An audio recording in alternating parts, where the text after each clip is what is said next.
Welcome back, DLF episode. I have no idea of Manic and Chill. It's a very manic schedule that we're on, but we're back. Every Haven't 2 had an weeks. episode every 2 weeks. Yep, that's probably fair. We'll see what happens in the off season. Quite frankly, every week's a scramble. Anybody that plays hardcore fantasy, whatever, DFS, Dynasty, redraft, whatever it is, this season's just been an absolute grind. Looking forward for it to being over, but it's playoff time, so we're back with another episode. Some good topics that Shane and I came up with in the last 10 minutes. So I put a lot of prep into this, sir. Exactly. Well, we put our prep into it all day. We thought about it, and then we confirmed what topics they were before we started this up. But at Shane is the worst. Dynasty Trades HQ. At Charles Chill FFB. Dynasty and Chill. People have asked me, where's the podcast? Why don't you have a free podcast during the season? And my answer has been, I don't, because I have too much to do. And everything I do is on Patreon. We both have a Patreon. So search Patreon. You can probably search the show names and you'll find the Patreon. So check those out. But Dynasty and Chill will be back on January 7th. It will be back every single week throughout the offseason with a nice guest list lined up. So it'll be back, but that's where it's been. But tonight, Shane, we're going to talk two topics. One that I came up with, and then one that I don't even know because I know you're going to have a topic for us. I got it. First of all, how are you doing? I'm super. I'm ready to rock. We're at the end of the season. It's week 14 now. Is it week 14? It is 13? week 14. We are recording this right as the Thursday night game is going on, and to be quite frank, I'm actually happy I'm not really watching this Thursday night game because I can just check in on the stats, and I don't have to stress over watching a team that already bores the hell out of me in the Rams and a team that's brutal to watch with the Patriots. And then you put them together on a Thursday night. I went and basically sat as many of these players as I could tonight just because I anticipated this going to be an ugly game. So get back to me in like 4 hours when it's 45 to 38 and every single player goes off. That's probably what'll happen. It's a good game so far. I'm going to put that out there. All right. Cam Akers is looking like the guy that everyone drafted. Funny how a long season makes you feel less stupid as it goes on sometimes. Well, sometimes rookie running backs even need a little bit of time. And it's funny. I don't even think it's rookie running backs need a little bit of time. It's veteran coaches need even more time to figure out that maybe the rookie running backs are the best players in their backfield. We've seen that with Jonathan Taylor over Jordan Wilkins and J.K. Dobbins over Mark Ingram, Cam Akers over Malcolm Brown, DeAndre Swift over Adrian Peterson and Kerryon Johnson. So really, it's just we thought they'd take the jobs quicker. So maybe that will be something we adjust next year. Real quick thoughts before we even get into my topic. We talked about this last time a little bit. Do you think that people are going to take the results from 2020 rookie draft, rookie results, right? How hard did the quarterbacks hit? How hard did the wide receivers hit? Do you think people are just going to massively overcorrect next year? Yes. Is it going to be if Jamar Chase goes in the top 5 to, wherever it might be, is he going to be a 103? Are people just going to move him ahead of the running backs just because? Yeah. I mean, it's nothing against our community. We're just very reactionary. That's what we do. And part of that is because we don't want to miss the next wave. We don't want to be the guy that's still building through, wide receivers and then come to find out, oh, it's running backs that are actually carrying teams to championships or, vice versa. We don't want to be the guy that's still drafting quarterbacks late in rookie drafts when, you know what, maybe I should go ahead and just use a first rounder on a Joe Burrow in a 12 team because why not, or not Justin Herbert, but you didn't know that. We're reactionary. We're going to do the same thing. I hope, if anything, I take a lesson from this is if, guys don't hit immediately next year, that I have enough sense to trade for them. Because we loved all these running backs coming in, right?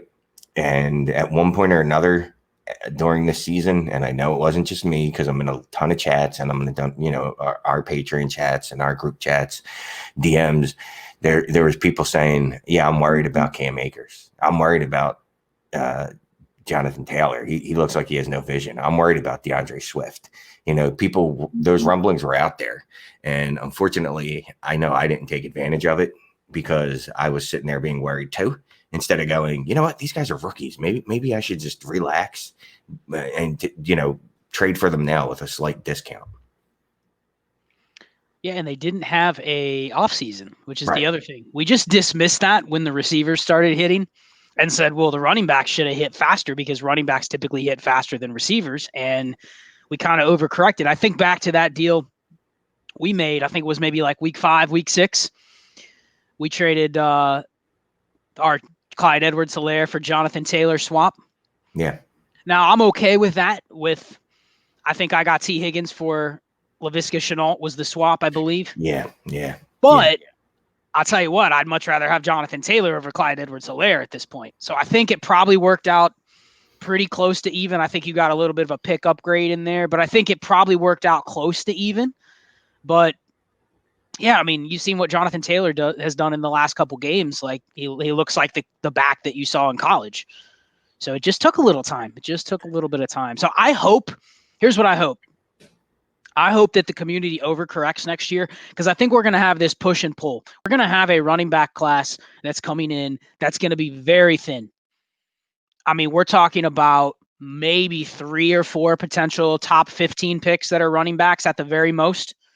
And you're going to probably be reaching on a couple guys, like someone like Kenneth Gainwell, if he goes like in the late second or early third, but he's the RB3 or 4, you're going to be like, well, man, I got to take him in the late first. And I'm wrestling with taking a, late second round running back over a late first round receiver. Now, the math on that probably says, yeah, that's probably not a smart idea. If you took A.J. Dillon over T. Higgins or Michael Pittman, you're probably sitting there going, I wish I could have that pick back. Or even Keyshawn Vaughn over Denzel Mims or whatever it might have been. But I think that's what we're going to see next year. But then we're going to balance that. So you're going to have the scarcity at running back, right? There's not going to be a lot of them. There's going to be a lot more receivers, some tight ends, some quarterbacks. The running backs are going to be scarce. So the ones that are there that get the draft capital that we like are going to get pushed up. But then you're going to have the narrative that what if they don't land in great spots? What if they land in a spot similar to, Clyde Edwards-Helaire or Jonathan Taylor pre-Marlon Mack injury or pre-Damian Williams opt-out? We're going to be sitting here going, well, I don't know. If they don't take that job right away, I can probably trade, that receiver that hits right away for the running back mid-season, like you said. So we're going to have that push and pull where people are going to want to take the receivers that we know are going to potentially have all the boxes checked over the scarcity of running backs. But we're going to have a lot of receivers, right? We're going to probably have a lot of receivers to choose from. So it's going to be a push and pull. And here's the problem with the receivers is, you've talked about this for going on 2 years now, the oversaturation. At some point, there's not going to be, I don't want to say difference maker. That's not the word I'm looking for. But these receivers are becoming interchangeable, except for the handful of guys, Devontae Adams and Michael Thomas and I guess DeAndre Hopkins, although he looks mighty replaceable to me this year. A lot of these receivers are going to be replaceable. Look, again, just talking about the reaction to this year. This year, we've already heard that CeeDee Lamb, Justin Jefferson, and T. Higgins are all top 5 dynasty wide receivers at one point or another. And at one point or another, that looked smart, because CeeDee Lamb was crushing it earlier, and then Dak gets hurt, and then he's not. Justin Jefferson's been destroying absolutely everything in sight for the, most of the season since they moved him out of the slot. But there is a point where guys can't come in. There's just not enough targets where everyone's going to be able to get 115, 120 targets and be a wide receiver 1. And that's going to be the expectation based off this wide receiver class. It's really hard to know when you're being reactionary and when you're being, ahead of the curve or part of the curve. And that's always going to be, I guess, the fun of Dynasty. Is what CeeDee Lamb looks like a wide receiver 1. Do I pay up for him 2 months ago? If you did, you weren't happy with what you got out of him the last 2 months, but you could go buy him now, probably at a slight discount. You could probably trade Justin Jefferson and get CeeDee Lamb plus at this point. And do I think there's that much difference in the production they're going to give me? No. Good point. I mean, you even mentioned Michael Thomas, the news about Taysom Hill maybe being the future quarterback there. That scares the heck out of me for Michael Thomas because I think he falls back to right into that range where he's a wide receiver 1 probably. but he's not special. He's not a difference maker. He's not somebody that you can pencil in for 150 plus targets. If his targets go down, if you just look at what Michael Thomas has done for his entire career, and you can do this, anybody can look this up. But if you have a subscription to like Pro Football Reference, like the StatHead Play Index, where you can go back and look at historical efficiency numbers, or really any place where you can get historical numbers, you can look at efficiency numbers. What are players doing with their targets? You look at based on yardage, or you can look at fantasy points. But you go back and look at somebody like DeAndre Hopkins, for instance. He hasn't been all that efficient. He's relied on volume most of his career. Now, he's played with good quarterbacks, right? Like he's played with pretty good quarterbacks in his career, guys we would consider to be maybe not Kyler Murray being a top 10 quarterback in terms of passing, but not awful. There's other guys that have played with bad quarterbacks, but even someone like Michael Thomas, if his targets go down, if you just prorate his efficiency numbers down from 160 to 130, he's not special. He's just I always say, people will see me say wide receivers are a jag. It doesn't mean that they're bad. It just means that they're not different between, 1, 2, 3. They're not difference makers, like you said. And you can take efficiency numbers and kind of project that out. If you don't project the situation to be hyper voluminous, then what are they? We faded one of my biggest mistakes this year, at least in redraft leagues. And I got in on Dynasty probably about 4 weeks into the season. But Keenan Allen, everyone faded Keenan Allen because of Tyrod Taylor. And what has Keenan Allen turned into? A target hog. He's going to end up with 160 plus targets. And you're going, well, if I can project anybody to get 160 plus targets, they don't have to be good. They just got to be able to get catches and get some yards and get some touchdowns and be tied to a decent offense. Boom, they'll be a top 5 receiver. So, we've seen some guys fall up into that category this year, like DK Metcalf and AJ Brown. Historically efficient, tied to very efficient quarterbacks. Same with Justin Jefferson. So that's what all 3 of those guys have in common. But long story short, I think this is just going to be something that extends on. We'll have the final numbers when we get after the season. But it's just going to be something that can extend on forever and ever and ever until there's a breaking point, until people start to overcorrect and every league starts to devalue these mid-tier receivers. You're going to be able to exploit it because you're always going to have your guys. Someone's going to love that guy who's really should be like wide receiver 15, but they think he's wide receiver 4. Dump him. Take the profit, move on. Just like we did with Juju, DJ Moore, AJ Brown. And maybe we missed on AJ Brown, but largely if you just stick to that process, you've profited. Well, I mean, if you just think about, you just named 3 guys that at one point or another have been called the wide receiver 1 in Dynasty. Maybe not more, but definitely top 4. And, I love Juju and I love DJ Moore and I still love DJ Moore, but the smart play would be to trade DJ. Well, not right now, but yeah, obviously last year would have been to trade DJ Moore at his highest value. AJ Brown is apparently a unique unicorn. But that's still what? 1 divided by 3. It's like 33%. Yeah, that's the 33% rate we're looking at of guys that are actual unicorns. And that's probably high because we could throw in a bunch of names in there that we thought were going to be something that really didn't end up being much. I loved when you were talking about the running backs, pushing them up, man. I feel like we still haven't learned our lessons from Bishop Sankey and Samaj P. Ryan, and we're still doing the same thing with these running backs that nobody liked in college. None of us liked them in college. Nobody liked A.J. Dillon in college. Literally no one. Not one person was out here touting A.J. Dillon. And then as soon as he got drafted to the Packers in the 2nd round, we go, oh, well, he's you got to move him up. You got to draft him early. And Keyshawn Vaughn, as soon as he landed in Tampa Bay, we go, well, that situation's perfect. You got to move him up. I did the same thing. I drafted him in the 1st round, back of the 1st round in one of my big money leagues. And I hate everything about it because I think I got 2 points out of him this year. And that's while he was on the bench. Oh man, I love the off seasons coming. And that's just the main gist of all this is the funnest time, really. I mean, look, in seasons, it's great and all, but there's nothing more fun than team building, roster construction, doing, like you said, trying to make moves where DK Metcalf's the number 1 wide receiver this week. So maybe I move DK Metcalf for not Justin Jefferson, DJ Moore and a running back. And then next year, DJ Moore is the wide receiver 1 because he's getting 180 targets.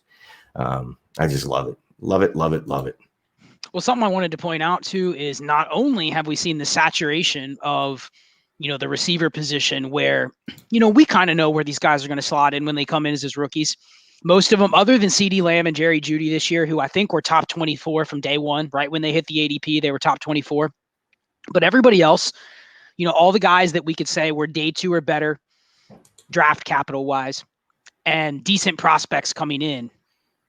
Other than somebody like Van Jefferson or KJ Hamler, who kind of flew under the radar a little bit, everybody else, Chenault, Mims, Higgins, Pittman, Ruggs, Rager, Jefferson, all those guys were anywhere from like wide receiver 25 to wide receiver 50.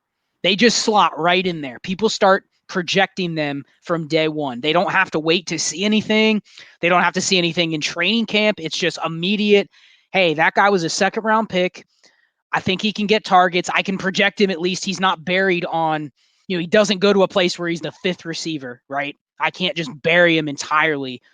All you need is the projection and the profile. Put those together, they will be a top 50 receiver or so. But another thing, Shane, that we've seen, I'm going to read this off to you. This is very curious. I just looked this up. August ADP, right? So this is before the season. We've seen the renaissance of some guys. And if I just turned off the names and I gave you the profile and the numbers and I gave you these players, you wouldn't know them any different than some of the rookies that we drafted. Before the season, wide receiver 65 was Alan Lazard.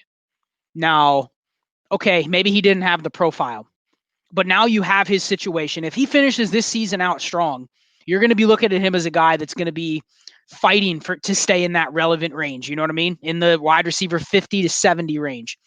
But then you have, before the season, Robbie Anderson, wide receiver 66. He's moved way up since then. And I think that's fair. If Curtis Samuel leaves and he's the cemented 1B or 1A in Carolina, you can project him for 100+ targets. And it's not like he's old. He's going to be 27 years old, just turned 27. So why don't you throw him into that range? Same thing with Corey Davis, going to turn 26. You look at, he's averaged 7 targets a game this year. If you can project him 7 targets a game for 16 games, what does that put you at? 112 for the season? Yeah. I'm terrible at math. It's 112. But I'm 16 games. It's 112. 112. So if I told you that a guy like Corey Davis, it's 112. I just checked on the calculator. I want to verify that. At age 26, with Corey Davis's profile, and let's say he leaves and goes somewhere else, right? But if you just told me you'd give Corey Davis 110 targets, would you have bought him at wide receiver 66 before the season? Oh, good Lord. See? Yes. And 68 or 67 before the season was Sammy Watkins. Now, I know he got hurt. That's always the risk with Sammy Watkins. But the games that he's played, he's right in that same range. And Corey Davis, he gets the targets. So Rashad Perriman, wide receiver 69, depending on where he goes. So you've seen this renaissance of these guys. James Washington, wide receiver 62. If Juju leaves and they don't replace him, they don't draft another second-round receiver, okay, he's back on the radar. So there's tons of players in this range. Sterling Shepard's made a comeback a little bit. I mean, there's so many decent profile receivers now. They're going to be falling down into, and I'm telling you guys that we're in the 60s before the season. Imagine adding 12 to 15 more to this mix.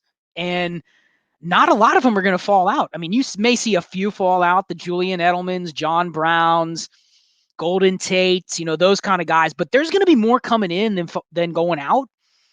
So, it's just gotten to a point where it's like, where do you value these guys? Is Corey Davis who's worth more, Corey Davis or Bryan Edwards? It should be Corey Davis. I've actually seen him do it, right? I love Bryan Edwards. You know that. I loved Bryan Edwards coming in. I thought by now he'd be the one there, but I've never seen him do it. I don't know that he's going to do it. I know Corey Davis can do it because even though he was a bust, his second year was really strong too. Yeah. He really only had an injured rookie season and a rough third year, whatever. I'd have to say Corey Davis. Well, and I think the exercise here is to think about this, prepare when you get on the clock, and I'm sure we'll hammer this over the next 4 or 5 months, right? But when you get on the clock for these rookie picks, if you're going to take a receiver like Bryan Edwards that had a mid-third round draft capital, decent profile. He wasn't super young, but he's young enough to where you like him. You liked him.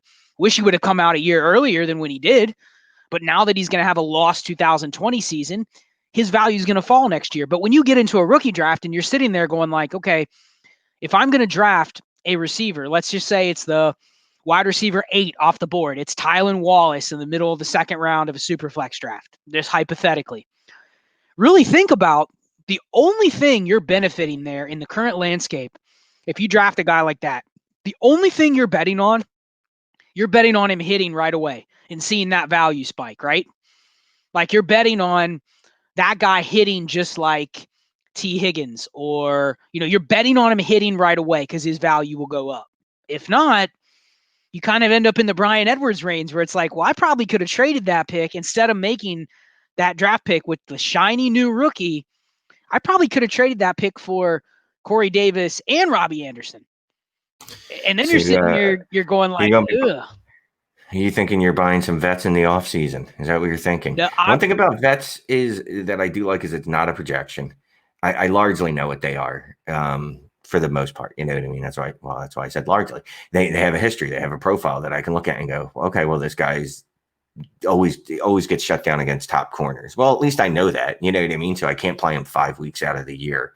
Whereas a rookie, I literally have no idea, because anyone that said they had Justin Jefferson as their number one wide receiver is lying. Anyone that said that they had him as an outside receiver as the best rookie receiver, they're also lying, because we all talked about how he was a slot receiver. So, yeah, I mean, that's the one good thing of buying veterans, and especially in that age range. 26 to 27 is not old, even though in Dynasty we tend to think it is. And we go, well, this rookie's 21. I'm going to have him for 10 years. He's going to be on my team for 10 years. I have to do this, right? Right. I don't know that there's one player on any of my rosters that's been on my roster since the inception of any league I'm in. And that's, look, I've been playing Dynasty for this will be my 6th year. That's not an eternity. You know what I mean? A lot of those leagues just started in the last 3 years. You just don't keep guys that long. You don't. I mean, maybe there's one random strange guy in your league that no one's is sure that he's even alive because he doesn't make trades, but he pays his dues. But for the most part, we love trading. I mean, it's part of our addiction is trading. So I went off on a tangent there. I'm sorry. You were saying. No, you're good. We'll wrap this topic up just because I think it's something that we could just stew over for hours and hours and hours. But I think the theme is that it's not necessarily that I want to buy veterans in the offseason, but just think about the path to the value that you're drafting. Really, the reason why you would draft, or the reason why you would want that rookie pick, is because you have let's just say you draft that receiver in the mid-second. You have like a 10% chance of hitting on the next Devontae Adams or Michael Thomas, right? Like you have a shot. You probably don't have that by trading it for Corey Davis or Robbie Anderson. You probably already know those guys. You know what their ceiling is. But do you want to pay that price constantly for a lottery ticket that, and I think 10% is probably being a little bit generous in terms of what the actual shot is. Do you constantly want to play that lottery ticket instead of, maybe being a little bit flexible? Because as soon as you get to the season and, Bryan Edwards is hurt and he's only played 3 games all season and he's done nothing, and you're going, oh, well, can I trade Bryan Edwards for Robbie Anderson in a second? You just get laughed at. And it's just a move that, and now you get to the offseason and, there's going to be more guys that kind of come out of nowhere. You don't want to buy Corey Davis next year at wide receiver 30. That's not smart.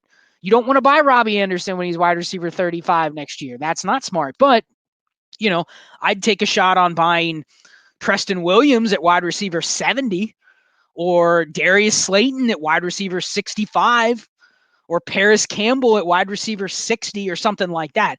It's just a constant cycle. So the theme being, don't get too caught up in these wide receiver 2s, 3s, 4s, 5s. Largely, when you get to the season, they're very much situational. They're very much projection and volume driven.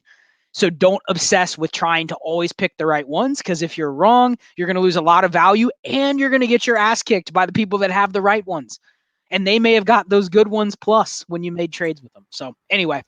Yeah. And I was just thinking about Justin Jefferson. He's been on my mind a lot. I got him in a rookie draft, pre-NFL draft. And I think I got him It was late.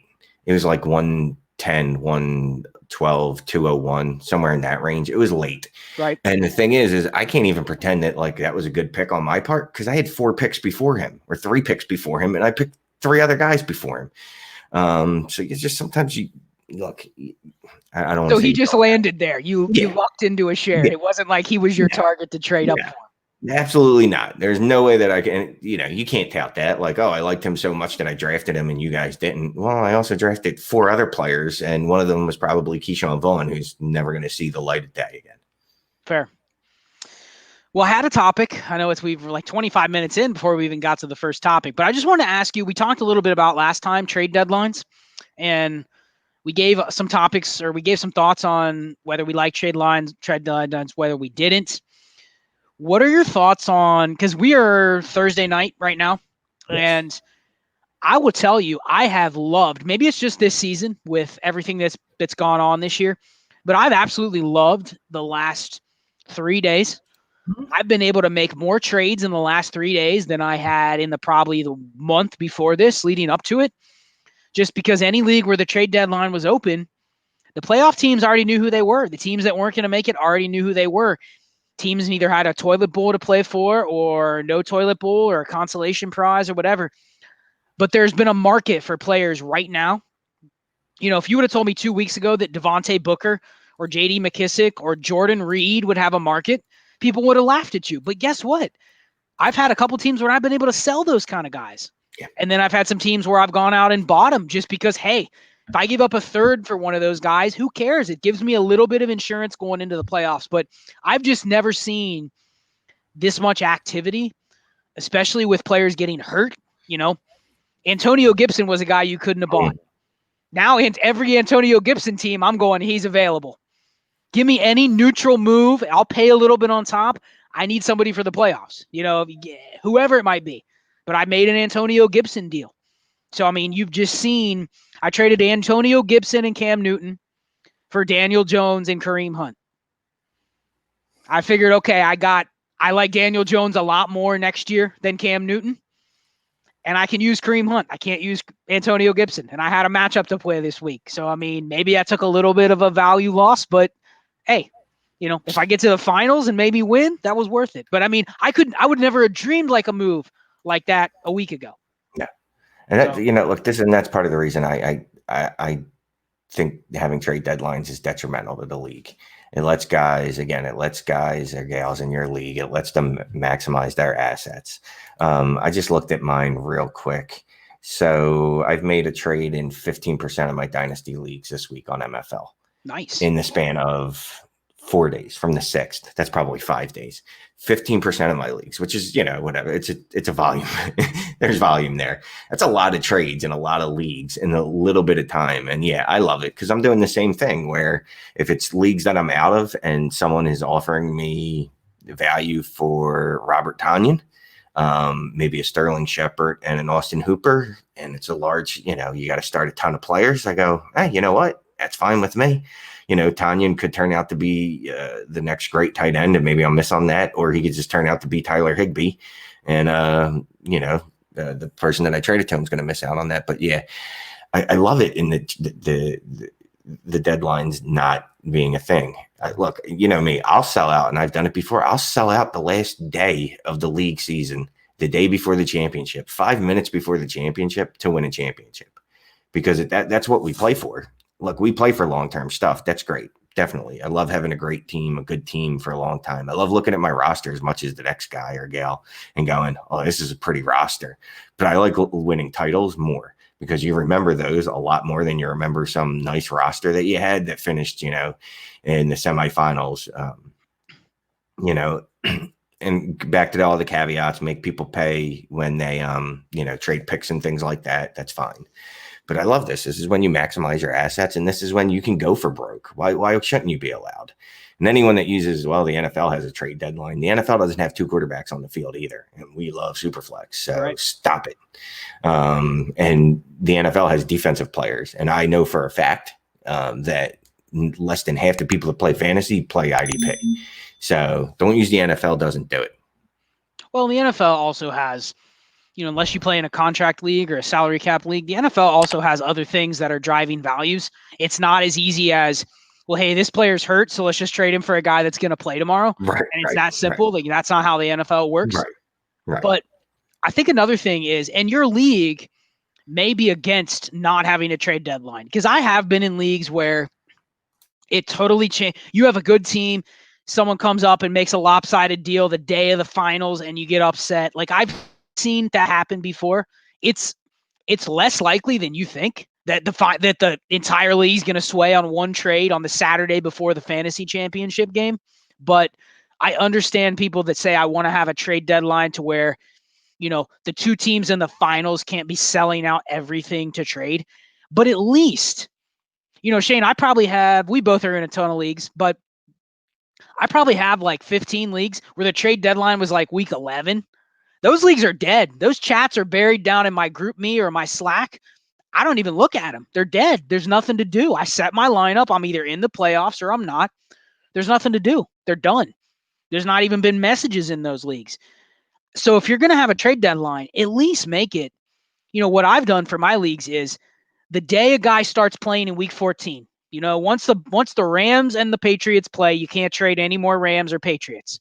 But you can trade everyone else up until the day they start in week 14. So that gives everybody, even the playoff teams, the time to shed, extra pieces that they have, or the non-playoff teams. Because I'll be quite honest, I had a lot of teams where I thought I was going to make the playoffs and I didn't, or I didn't make the playoffs and I thought I was going to. I needed until week 13 to know if I wanted to trade these guys or not. So it's nice to have this window to where you can really react to the next 3 weeks. That's all that matters to either side. Because once I can project a player outside of this season, I'm hesitant to just give them away for the current, points they're going to score in the next 3 weeks. So at least I would say if you need to have a trade deadline, put it out to the very last second before the playoffs start. Like, give those playoff teams or those non-playoff teams until the very, very last minute to maximize their assets. It's a lot more fun going into the offseason because I think teams feel like they have a little more of a direction, don't you think? Definitely. Look, I love the fact that I had JD McKissick on a roster and I got to trade him this week because when else am I going to get to trade JD McKissick? When else is he going to have the value that he has right now? Never. Well, and the Gibson injury was a Tuesday night. So, I mean, it literally was like you had a 48-hour window to trade him. Yeah. But you had that window. If the trade deadline would have been before the week started, too late. He's worthless. So. Yeah, and I'm just like you. Like I just while you're talking, I'm just looking through, all my group me chats, and every one of them where the trade deadline is passed. Not every one of them, but a good bit of them where the trade deadline has passed. Where there was a trade deadline weeks ago, just dead. Just there's tumbleweeds going across my screen. That's what keeps the league active. I mean, it's not just the trading, it's the negotiations, it's the arguments that come from negotiating with each other. Usually, good, not like you blow up at each other and then leave the league type arguments, but that stuff's fun for the league. So that's why I'll always be against trade deadlines. I believe in freedom of choice. Exactly. Anything where you tell me what I can or can't do, I usually don't like. I like being able to make my own decisions on almost all things. So same thing, same reason I hate those leagues where it's like you can only roster 4 quarterbacks. Who are you to tell me how many quarterbacks I can roster? Yeah, I get you. So I wanted to pick your brain. I don't know if you had any other topics, but we're going on like 35 minutes right now. I wanted to pick your brain on this. Carson Wentz. What's your breakdown?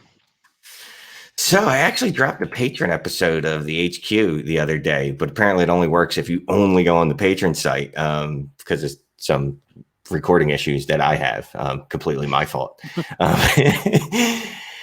It's so interesting because you want to say, look, I see, in his profile, this guy's got a season that was looking like an MVP season, right? 2017 or 2018, whatever. And then he had 2019, which was very good. And it was with very bad players, very bad weapons, if you will. And he was fine.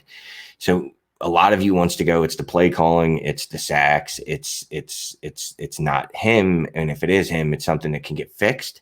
The problem with that thought, though, is that no one has ever regressed this badly.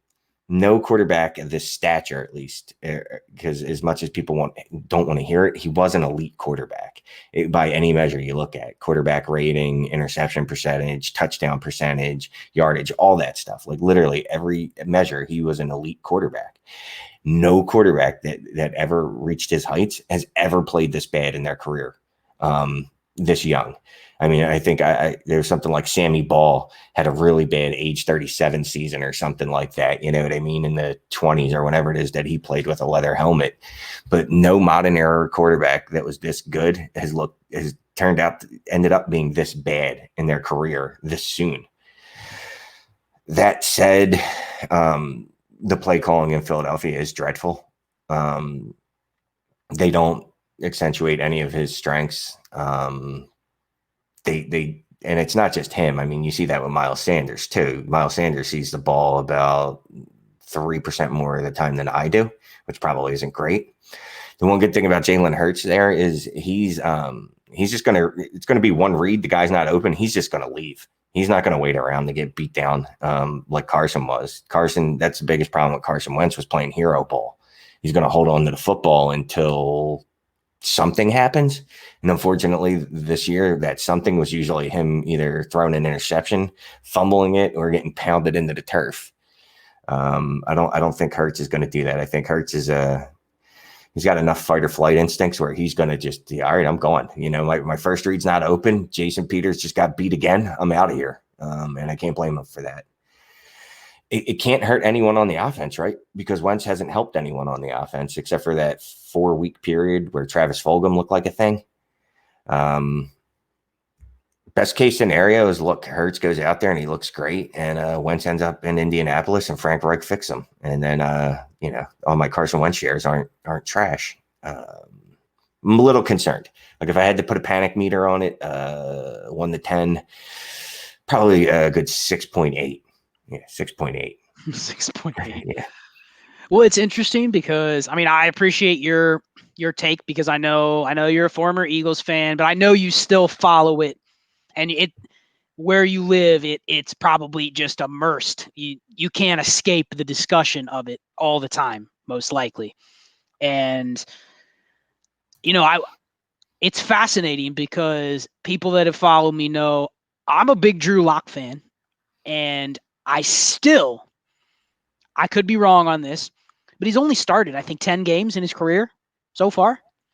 And I still think he's going to get another year. And it's just fascinating to me because we have, I tweeted this the other day, and I think it's just to generate some discussion.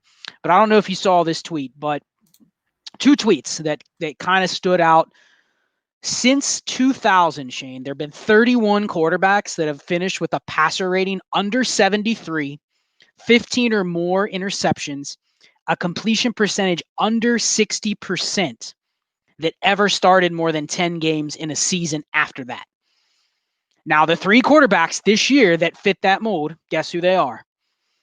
Carson Wentz, Sam Darnold, and Drew Lock. Now, all of them are going to go into the offseason with some varying levels of dynasty value. People still think these guys are good enough to be starters, but the list of, comps to basically the list of comps, if I showed you them, you'd go bust, stinks, out of the league, stinks, bust. Like all of them were bad. And then since 2010, here's another one. Only 5 non-rookie quarterbacks since 2010 who have finished 30th or lower in quarterback rating in a given season and played more than 10 games. And again, 30, 31, and 32 right now is Carson Wentz, Sam Darnold, and Drew Lock. Only 5 have ever started more than 10 games again in another season. That's since 2010. And this isn't even were good or had dynasty value. Literally got another chance to start 10 games. They were Joe Flacco, Mark Sanchez, Sam Bradford, Eli Manning, and Matt Schaub. So, other than Eli Manning and maybe Joe Flacco, you really don't see the list is ugly, put it that point, for investing in these guys. So I hear, hey, Drew Lock, they could run it back next year with Drew Lock, give him 1 full season with all these weapons, could be good, right? Yep. Sam Darnold could go somewhere else. Maybe he goes to the Colts or somewhere and starts. He could be good, right? Carson Wentz could get traded, or he could, the Eagles could rebound and make him the starter again. He could be good. I don't know. I'm starting to lean towards, as much as I want to invest in these guys, if there's a sell window at any point, I'm kind of the person that wants to get out now for even 80% of the market value and just worry about it later. And of course, in the last 2 days, I've traded for one Drew Lock and one Carson Wentz. So of course, I'm doing the opposite of what I'm saying, but that's just more a value play. I think I'm going to be selling these guys if there's a bounce back at all. No, man, I reading off their stats, there's a hell of a reason to sell all three. And what's funny is I'm definitely out on Locke. Darnold, I'm mostly out on because I think Gase broke him that badly. And Wentz, I'm getting there. And I know if it wasn't the Philadelphia homer in me, I'm pretty sure I'd already be there. So I got to divorce myself from that. That said, if I can get him for like a second, any of those guys, well, not Locke. If I can get Darnold or Wentz for a late second, mid-second, something like that in a super flex, I'm definitely buying. Interesting. Well, we'll see. There'll be a lot of movement with these guys over the next 3 or 4 months. I think we're not going to know anything for sure until we get to March. I do think we're going to see the departure of quite a few quarterback jobs this year. I think if you're a team that, we can do a future episode on this, but I think if you're a team that is sitting on, like San Francisco, I think it'd be fair if they at least explored options of upgrading. And then you have obviously teams that maybe would draft quarterbacks. But I think you're going to see a lot of turnover at the back end of Dynasty for quarterbacks. So I think the bottom, 10 to 12 are all going to be open season. And then you're going to throw in, I think it'd be fair to throw in a guy like Jameis Winston. Maybe he has a similar hit rate to these players now.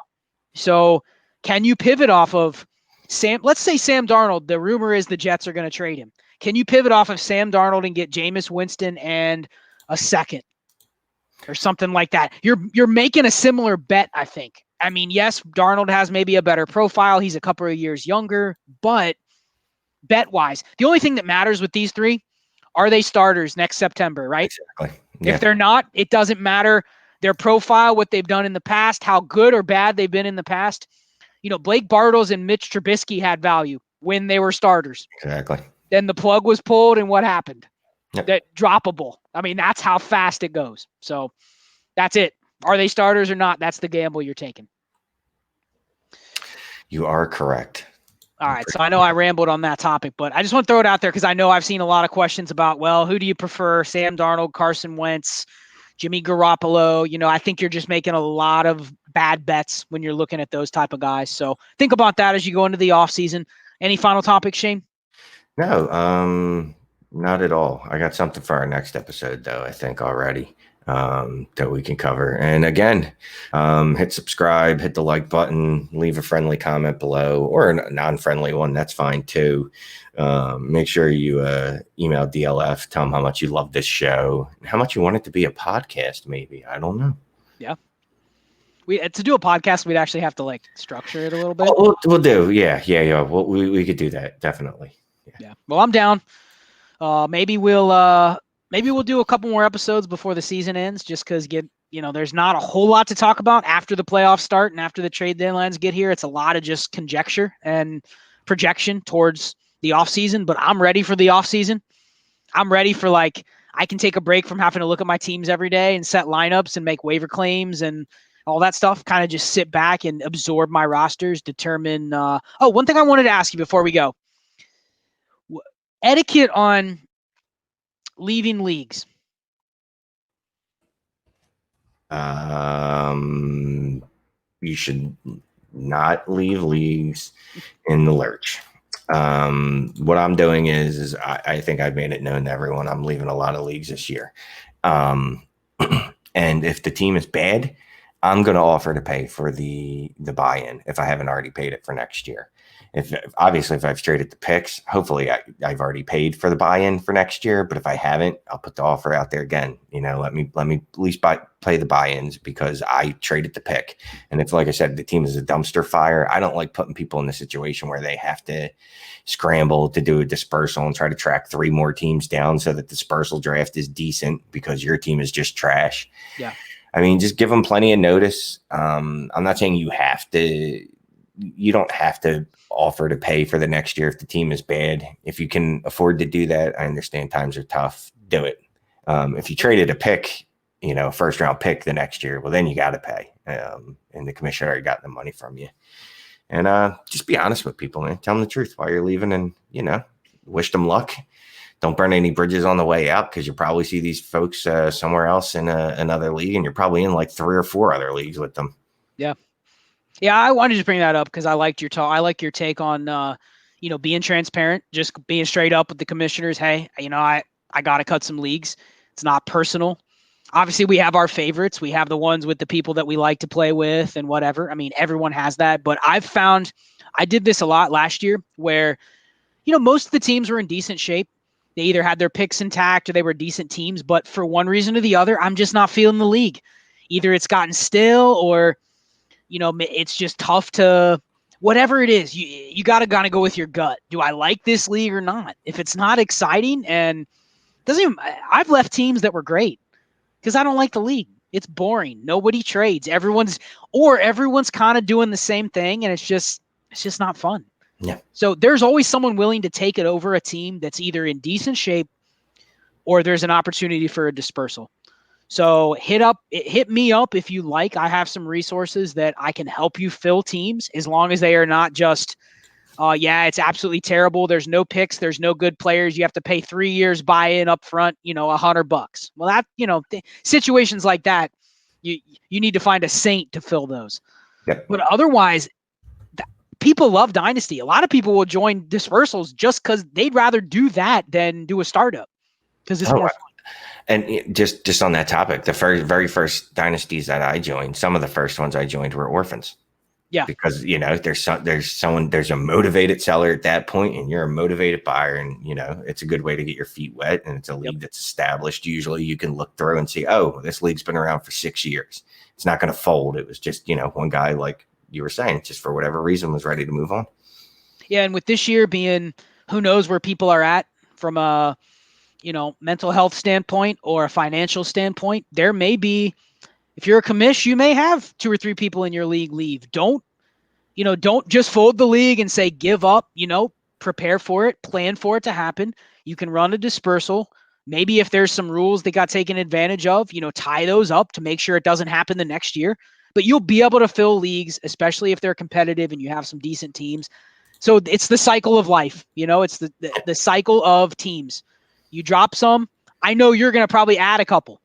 So people can't be like, oh, well, Shane dropped 10 leagues, including one of mine, but I see him doing a startup over here. Like, you can't get mad. That's just the circle of life for Dynasty. So I just want to throw that out there because I liked your approach on it. We'll talk more about it later. Close this up, Shane. So you can find Scott at Charles Chill FFB, me at Shane is the worst. Make sure you follow, subscribe to DLF, and like our videos, and at least watch our videos. I mean, you should watch the other ones too, but especially ours, and then tell your friends to watch it too. And then it's Christmas time, so just start a new tradition of watching Manic and Chill with your family, everyone on their own device on their YouTube channel. And that's it. And if we don't talk to you before, we'll talk to you before Christmas. But happy Hanukkah, because that starts, I should know this because my kids are Jewish. I think it started today. Ooh, that's not great. You better get up there and call your kids, Shane. Oh, happy Hanukkah to everyone that celebrates. Yeah, we'll do another episode before the holidays get here. We promise. Check us out at Shane is the worst, at Charles Chill FFB, Dynasty Trades HQ, Dynasty and Chill, at DLF Football, and hit subscribe on the YouTube channel. Catch you later, DLF Nation.